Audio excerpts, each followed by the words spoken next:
आज हम आपके साथ एक और भयानक मामले पर नजर डालने जा रहे हैं। और आज हम बात करने वाले हैं तांत्रिक रूपनाथ और किरण देवी केस के बारे में। इस घटना की शुरुआत होती है उत्तर प्रदेश के जाने माने शहरों में से एक मेरठ से। यह मेरठ जिले के अंतर्गत आने वाला भेरू गांव है। यहाँ मुख्य रूप से खेती और किसानी करने वाले लोग रहते हैं। इसी गांव में एक परिवार रहा करता था। इसमें थे घर के मुखिया धनुष कुमार, एक मेहनती और ईमानदार किसान, इनकी पत्नी किरण देवी जो देखने में काफी खूबसूरत थी, और इनकी 4 बेटियां। बस यही लोग थे इस परिवार में। धनुष कुमार के पास लगभग 9 एकड़ जमीन थी। वह खेती किसानी का काम करके अच्छे खासे पैसे कमा लेता था। लेकिन धनुष कुमार की एक चाहत थी, उसे बेटा चाहिए था। 4 बेटियों के बाद उसका मन बदल गया था। एक दिन उसने अपनी पत्नी किरण से कहा, किरण, अगर अब की बार तुम्हें बेटा पैदा नहीं हुआ तो मैं तुम्हें तलाक दे दूंगा और दूसरी शादी कर लूंगा। ये सुनकर किरण देवी टूट गई। उन्होंने कहा, इसमें मेरी क्या गलती है? मैंने तो 4 बेटियों को जन्म दिया है। लेकिन धनुष ने एक ही जवाब दिया, हम डॉक्टर के पास नहीं जाएंगे। अब की बार बेटा ही पैदा होगा। धनुष कुमार के यह कहकर जाने के बाद कि उसे अपनी बहन अर्चना के घर जाना है, जहां उसके जीजा बीमार थे, किरण देवी घर पर अकेली रह गई। धनुष ने घर से 2000 रुपए लिए और चल दिया। उसे क्या पता था कि इस दौरान उसके घर पर ऐसी घटना होने वाली है जो उसके परिवार को हमेशा के लिए बदल देगी। करीब आधे घंटे बाद किरण के घर के दरवाजे पर दस्तक हुई। बाहर खड़ी थी उसकी पड़ोसन रूबी देवी। रूबी ने कहा, मेरे घर चीनी खत्म हो गई है, थोड़ी चीनी दे दो। लेकिन यह सिर्फ एक बहाना था। दोस्तों, जब 2 महिलाएं एक साथ बैठती हैं तो बातों का सिलसिला अलग ही होता है। किरण ने रूबी को अपनी परेशानी बताई। रूबी, मेरे पति ने मुझसे कहा है कि अगर बेटा पैदा नहीं हुआ तो वह मुझे तलाक दे देंगे। रूबी ने तुरंत मौका देखा। वह बोली, तुम्हें परेशान होने की कोई जरूरत नहीं है, मेरे पास समाधान है।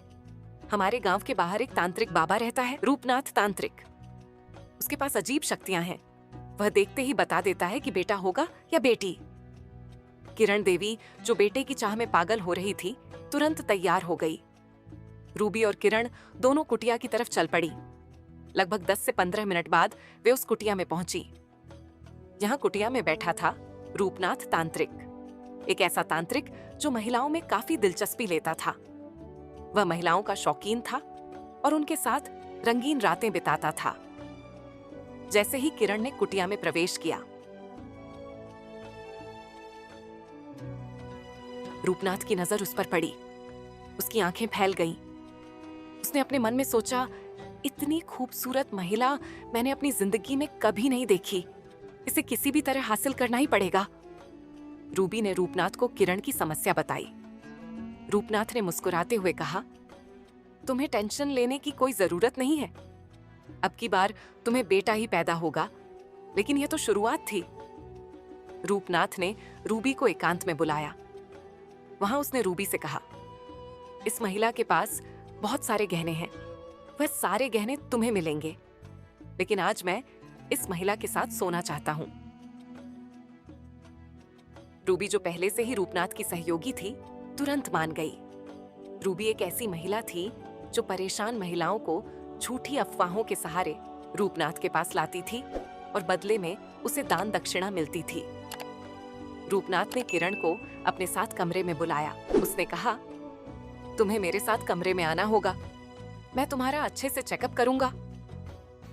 किरण देवी, जो पति के तलाक के डर से परेशान थी, बिना कुछ सोचे समझे मान गई।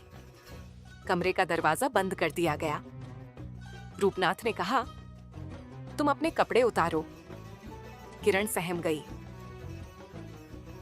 मैं तुम्हारे सामने कपड़े कैसे उतार सकती हूँ? रूपनाथ ने अपनी जाल में फंसाते हुए कहा, अगर कपड़े नहीं उतारोगी तो मैं कैसे बताऊंगा कि बेटा होगा या बेटी? किरण ने हार मान ली। उसने अपने कपड़े उतार दिए। रूपनाथ उसके पास गया और उसके पेट पर हाथ फेरने लगा।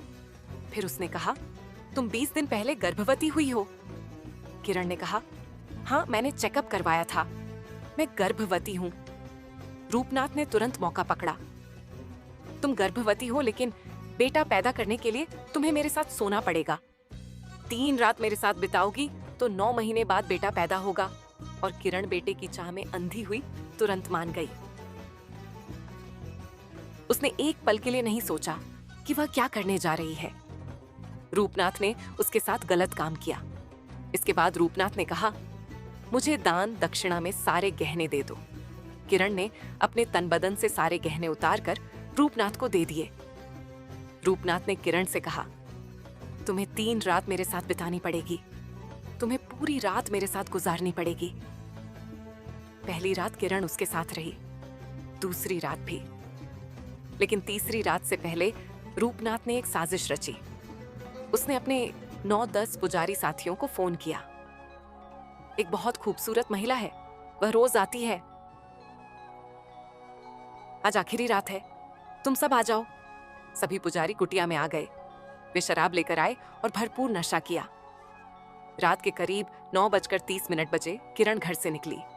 उसे क्या पता था कि आज उसके साथ क्या होने वाला है। जब किरण कुटिया में पहुंची तो उसने वहां 10 पुजारियों को देखा। उसकी आंखें फटी की फटी रह गईं। उसने रूपनाथ से पूछा, ये सब क्या कर रहे हैं? रूपनाथ ने कहा, चिंता मत करो, ये मेरे साथी हैं, यह तुम्हारा भला करेंगे। रूपनाथ ने पहले खुद किरण के साथ गलत किया, फिर बाहर आया। उसके बाद दूसरा पुजारी अंदर घुसा। किरण ने विरोध करने की कोशिश की, लेकिन वह हार गई। फिर तीसरा पुजारी, चौथा, पांचवा, एक के बाद एक। सभी 10 पुजारियों ने उसके साथ गलत किया। यह सिलसिला करीब 4 घंटे तक चला। एक अंदर जाता, एक बाहर आता। दोस्तों, जब 10 लोग एक साथ किसी एक महिला के साथ ऐसा करते हैं तो उसकी हालत क्या हो सकती है, आप खुद सोच सकते हैं। किरण देवी बेहोश हो गई। उसकी हालत बुरी तरह से खराब हो गई। पुजारियों ने पानी के छींटे मारे, जगाने की कोशिश की, लेकिन किरण ने ना तो आंख खोली और ना ही कुछ बोली। पुजारी घबरा गए। सुबह हो गई। धनुष कुमार अपनी बहन के घर से लौटा। जैसे ही वह घर पहुंचा, उसने अपनी चारों बेटियों को रोते हुए देखा। किरण घर पर नहीं थी। धनुष ने पड़ोसियों से पूछा, मेरी पत्नी को देखा है क्या? पड़ोसियों ने बताया, पिछले 3 दिनों से किरण रात को घर से निकलती है और मंदिर की तरफ जाती है। धनुष ने तुरंत मंदिर की तरफ रुख किया। जब धनुष कुमार कुटिया में पहुंचा तो उसने वहां 10 पुजारियों को देखा। वह अंदर गया और उसने अपनी पत्नी किरण को बेहोशी की हालत में पड़ा हुआ देखा। धनुष के पैरों तले जमीन खिसक गई। उसने पुजारियों से पूछा, आखिर क्या हुआ है? तुमने क्या किया है? पुजारियों ने कुछ बोलने की कोशिश की, लेकिन धनुष ने देख लिया था कि उसकी पत्नी के साथ क्या हुआ है। वह समझ गया कि इन लोगों ने कुछ गलत किया है। धनुष ने तुरंत पास के थाने में फोन करके पुलिस को बुलाया। कुछ ही देर में पुलिस मौके पर पहुंच गई। पुलिस ने सभी 10 पुजारियों को हिरासत में ले लिया। पूछताछ में पुजारियों ने सारी कहानी बता दी। उन्होंने रूपनाथ के साथ मिलकर यह साजिश रची थी और रूपनाथ ने ही सबको बुलाया था। पुलिस को रूबी देवी का भी नाम पता चला, जिसने किरण को रूपनाथ के पास लाया था। पुलिस ने रूबी को भी गिरफ्तार कर लिया। किरण देवी को अस्पताल में भर्ती कराया गया। वहां इलाज के बाद उसे होश आया। जब किरण ने अपने पति को अपने सामने देखा तो वह फूट फूट कर रोने लगी। उसने अपने पति को पूरी कहानी बताई। मैंने तुम्हारे डर की वजह से यह सब किया। मुझे डर था कि तुम मुझे तलाक दे दोगे। धनुष कुमार ने जब अपनी पत्नी की हालत और उसका दर्द देखा तो वह टूट गया। वह अपनी पत्नी के सामने झुक गया। उसने कहा, मुझे माफ कर दो, मेरी वजह से तुम्हारे साथ ये सब हुआ। मैंने तुम पर बहुत दबाव डाला। पुलिस ने रूपनाथ तांत्रिक, उसके 10 साथियों और रूबी देवी के खिलाफ मामला दर्ज किया। उन पर गलत काम, धोखाधड़ी और अन्य गंभीर धाराएं लगाई गईं। सभी आरोपियों को गिरफ्तार कर लिया गया और कोर्ट में पेश किया गया। दोस्तों, इस पूरे मामले में सबसे बड़ा सवाल यह उठता है, आखिर इस घटना के लिए कौन जिम्मेदार है? क्या किरण देवी गलत थी?